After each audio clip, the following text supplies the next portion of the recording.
Сіздерге Кассык ауылдық кітапханасында өткізгелі отырған тіл білгірі атты сыр сұхбатқа Кассык ауылының тұрғыны орта мектепте қазақ тілі әдебиет пәнінен 40 жыл сабақ берген, тілдің құдіретін насихаттап, оқушылардың шығармашылығын арттырып, тілге деген құрметті таныта білген ұлағатты ұстаз Айман Абуқызы қатысып отыр. Айман апай, сізге сұрақ: оқушылардың қазақ тілі пәніне деген сүйіспеншілігін қалай жетілдірдіңіз? Қазақ тілі пәнінен сабақ бергеніме 40 жылдан астам, 50 жылға жуық.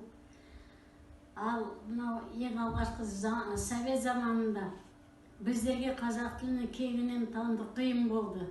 Себебі орыс тілі жоғары тұрды. Әрқашан сабақ кезінде де, басқа уақытта да қарым-қатынастың бәрі орыс тілінде жүріп отырды. Біз қазақ тілін жаңағы қысылтаң, жаңағы төменгі дәрежеде деуге болады. Емін-еркін сөйлей алмайтынбыз. Бірақ соған қарамастан жұмыс істеуге тура келді. Содан қазақ тілге деген балалардың, оқушылардың білімін арттыру, қызығушылығын арттыру, сүйіспеншілігін арттыру, осы қазақ тілі арқылы, сүйіспеншілік арқылы қазақ тілін танытып, жаңаға оқушылар білуі керек болды. Көбіне орысша сөйледі, орыс тілінде қарым-қатынас болды. Ал біздерге, ұстаздарға өте қиындау, соған қарамастан көп жұмыс істедік.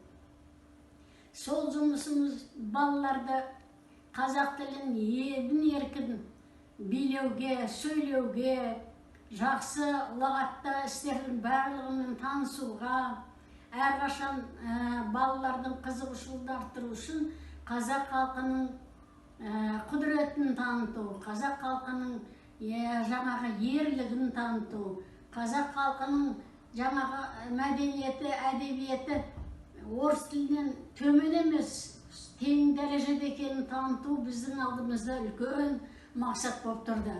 Сондықтан да әрқашан балалардың қызығушылығын арттырып, яғни оқушылар қазақ тілінде сөйлейтін болса, қазақ тілін емін-еркін меңгеретін болса, қазақ халқының дәрежесі көтеріледі, әдебиеті көтеріледі. Сол ұстаздар мен оқушылардың алдында үлкен мақсат болып тұрды. Міне біз соған қарамастан, кейбір адамдар жаңағы қазақша сөйлеп кетсең, біз жаңағы кішкене кедергі жасап, сондай кездерде болған. Бірақ оған қарамастан біздер қосымша кітап беріп, қосымша сөйлетіп, әрқашан әр ұстаздың алдында үлкен мақсат тұрды. Қазақ деген кім? Қазақты танытатын тілі. Қазақ деген кім? Қазақтың ұлт екенін танытатын оның өнері. Қазақ деген кім? Қазақ деген жаңағы емін-еркін жүретін, қазақтың батырлығы, батыр жүрегі, халыққа деген сүйіспеншілігі, өте кішіпейіл екендігін таныту. Ол жаңағы сонау кездерде жер аударылып келген басқа ұлттардың барлығын қоян-қолтық қолын жайып, қарсы алып, құшағына алып, дастарханына отырғызып, жаңағы қазақ тілді солай олардың жүрегіне кіргізіп, басқа ұлттар, тіпті орыс болсын, неміс болсын, Азербайжан, қай ұлт болмасын, барлығы қазақты өз тіліндей қарсы алды. Өз тіліндей сол қазақ тілінің ішіне кірді. Оның барлығы ұстаздардың еңбегі, оқушылардың еңбегі. Әрине, қазақ батыр халық екенін таныттық. Қазақ ұлы халық екенін танытуға тырыстық. Қазақ халқы ешкімді жатырқамайтын кеңпейілді дархан екенін таныттық. Міне сондықтан да балалар жаңағы орыс тілінен гөрі қазақ тіліне көп көңіл бөлді, қазақ тілін бағалады. Міне соңғы кездері орыс тілінен де қазақ тілге көбірек ден қойып, көңіл бөліп, жаңағы әрқашан сүйіспеншіліктерін арттырып отыр. Басқа ұлттар да бұған сондай үлкен жауапкершіліктен қарады. Міне сондықтан да қазақ тілі үлкен дәрежеге жетті. Оның өзі мысалы Астанада өткен осы 3-4 жыл бұрынғы форумдың өзі барлығы жаңағы ненің барлығын қарап келген адамдар, барлық ұлттар келді. Қазақ халқының өнерін көрді, тілін көрді, жазушылардың, әртістердің, өнер адамдарының табиғатының өзі керемет екенін барлығын танытты, көрді. Міне осының арқасында қазақ халқының дәрежесі үлкен дәрежеге танды. Енді бәрі бұрын танымайтын совет заманында. Кейінгі кездері қазақ десе құлағын тұрып, барлығы сүйіспеншілікпен қарап, тегіс самолетте түскен, шетелге барған адамдардың ішінде қазақтарды алдынан шығып қарсы алып, соны құрметтегенін көрдік телевизорден. Сондықтан қазақ тілінің дәрежесі үлкен дәрежеге жетті деп ойлаймын. Балаларымыз саналы түрде сөйлейді, саналы түрде бір-бірімен қарым-қатынас жасайды. Ұлттық өнерімізді, айтыстың өзіне үлкен мән береді, тілдің өзіне мән береді. Киім қазақ халқының өнердің өзі керемет. Соның бәрі қазақ тілінде бүкіл жұртшылыққа, жер жүзіне танымал болып отыр. Сондықтан біз бұған мақтанып.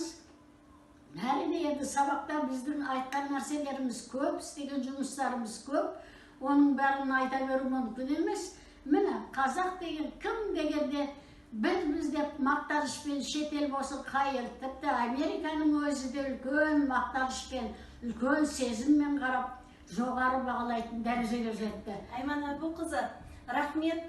Енді бір сұрағым бар, тілдердің қадір қасиетін танытуды, тілдің қандай еңбектер жасадыңыз? Еңбегіміз сол көбірек кітап оқыттық, көбірек жаңа таныттық, жазушыларды таныттық. Сонда балалардың қызығушылығы ойына бастады. Мынандай жазушыларымыз бар, біздің өнер адамдарымыз бар, жаңағы керемет біздің өнеріміз бар, соның бәрі қазақ тілінде жүріп атты ғой. Енді соның барлығы біз сол танытып отырдық, кітап оқуға дағдыландырдық. Сол қазақ халқының жаңағы табиғатын таныту жолында балалардың тілге деген сүйіспеншілігі артып отырды. Кейінгі кезде қазақ тілі қандай дәрежеге көтерілді? Жастарға қандай тәлім-тәрбие айтасыз? Кейінгі кезде қазақ тілінің дәрежесі қазақ халқының білімдар екенін, бұрын бүйтетін, ой қазақтың білімі төмендейтін жоқ. Қазақ халқы дәлелдеді, білімі жоғары екенін, білімдар екенін, өнерлі екенін. Өнердің дүниеде, өмірде қандай сала керек болса, соған қазақ тілінің дәрежесі тең дәрежеде, кең дәрежеде жаңағы жол ашып отырғанын соны жеткізіп отырдық. Енді ол қазір бәрін мысал бәрін айта беру мүмкін емес. Негізі сол тілдің құдіретін танытуда ұстаздардың еңбегі көп болды. Соның ішінде біз де аянбай еңбек еттік. Балаларға қадірлейтін болды. Абайдың өзінің тілі қайда жатқаны, өнердің саласының бәрін шебер суреттеген Абай екенін, оны да жаңағы айтып өттік. Барлығы ұстаздар бар, жазушылар бар, өнер адамдары бар.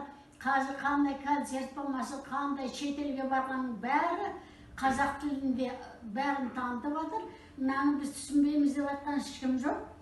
Біздің ана кім еді баламыздың аты? Мұхтар Шахан. Жоқ, әнші баламыз. О, Құдай. Тіл туралы. Қуандық Рақым қазір тіл туралы. Сол қазақ халқы, балаларымыз мысалы, қазақ халқының кім екенін өз тілінде танытып жатыр. Басқа ағылшын тілінде де, орыс тілінде де, француз. Міне барлық тілде қатар қойып отырған біздің оқушыларымыздың жаңағы өнерге деген ерекше көңілі, өнерге деген жаңа бейімділігі, жаңағы өзінің қазақ халқының сондай дарынды халық екенін, қай жағынан болсын, өнер болсын, білім болсын, қай жағынан тез арада алып кететін, соны үлкен деңгейде көтеріп көрсете алатын, осының барлығы ұстаздардың еңбегі, біздердің еңбегіміз. Енді оның бәрін мысалы айту мүмкін емес. Рахмет Айман Әбуқызы, сізге сұхбатыңызға, осындай қазақ тілі туралы айта берсек, таңға атыруға болады. Сіздің уақыт бөліп келгеніңізге көп рахмет. Сізге денсаулық, аманшылық тілейміз. Жасыңыз ұзақ болсын. Рахмет сізге. Қазақ тілі арың бол, ұятың болып тұрып етті. Өзге тілдің бәрін бір, өз тіліңді құрметте. Қазақ тілі қазақ халқын биік шыңға көтерген ұлы тіл. Бүкіл халық сыйлайтын, дәрежесі жоғары, халықтың жаңағы қадір қасиетін, өнерін, өмір тіршілігін бәрін танытатын ұлағатты тіл. Сондықтан біз осы тілімізбен мақтан тұтамыз. Әрқашан барлық жерде мақтан аламыз.